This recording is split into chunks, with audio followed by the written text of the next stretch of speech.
Well, we're in a position to cross over now to Áras an Uachtaráin, where we're joined by An Tuachtaráin Michael D Higgins. Thanks for joining us on the programme, President Higgins.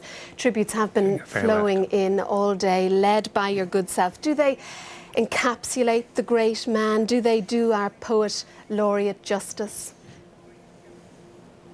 I think that it is so difficult to even envisage the contribution that Seamus Heaney made all those years, almost short of a half century, from the very first publication, Death of a Naturalist, to collections like The Spirit Level. In recent times, there is the contribution of the poems, there's the contribution of the reflections on contemporary conditions, the extraordinary essays, the lectures, all crafted and brilliant, but delivered by somebody who did it with so much natural grace that it allowed access not only to the people in Ireland to his work, but people across the United States. His familiarity with the poets of Central and Eastern Europe, South America, his long interest in classical sources and themes. It's an extraordinary contribution, a legacy that will stand and endure. We were so fortunate to have him. And which of those ranges, as it were, of poetry spoke to you at Uachtaráin? Did you have a favourite? Was it the nature poet, the love poet, the poet with the social conscience? I wouldn't make the division, because I think that the challenge of living, of respecting the word and acknowledging its independence, of poetry never bowing the knee to an immediate demand, but while yet at the same time having to engage with the contradictions that are there in memory, the impossible moral choices that are near impossible but which must be made, the depth and reference and range of the ethical thinking.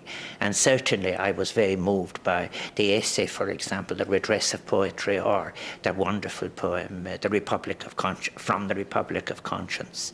And it was always wonderful as well to feel that one was part of the presence of Seamus Heaney, because as he began to read, the softness of the voice itself created its own atmosphere.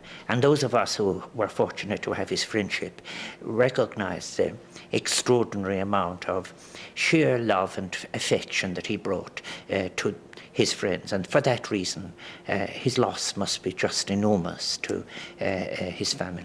And that's something which has been spoken about today, President, his capacity to fill a room, the Heaney presence, which I think you yourself referred to at lunchtime.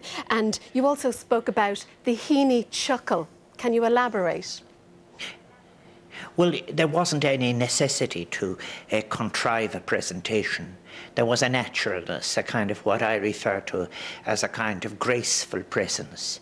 When he came into the room, there was an aura of somebody who had devoted all and it's very important I say it, all of the extraordinary patient work in research and in taking, as it were, each detail and bringing it to its limit and back out again, as he would have, for example, in his use of Latin and Greek for some of the themes, or again, in balancing carefully the words that made a line.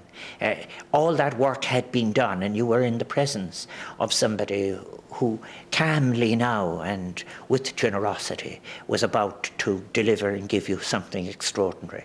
That's the sense I had. And then if one asked a question afterwards, or if there had been a discussion, he would give a kind of a chuckle that reverberated, not just through his voice and back through his body, but one felt through all of those curiosities in the scholarship that had engaged him and gave him such pleasure. It was just a beautiful, beautiful experience to know and hear him speak and to hear him deliver his poems, short and long. Well, thank you indeed, President, for sharing those memories and sharing that analysis with us this evening on 6-1. Guramagat.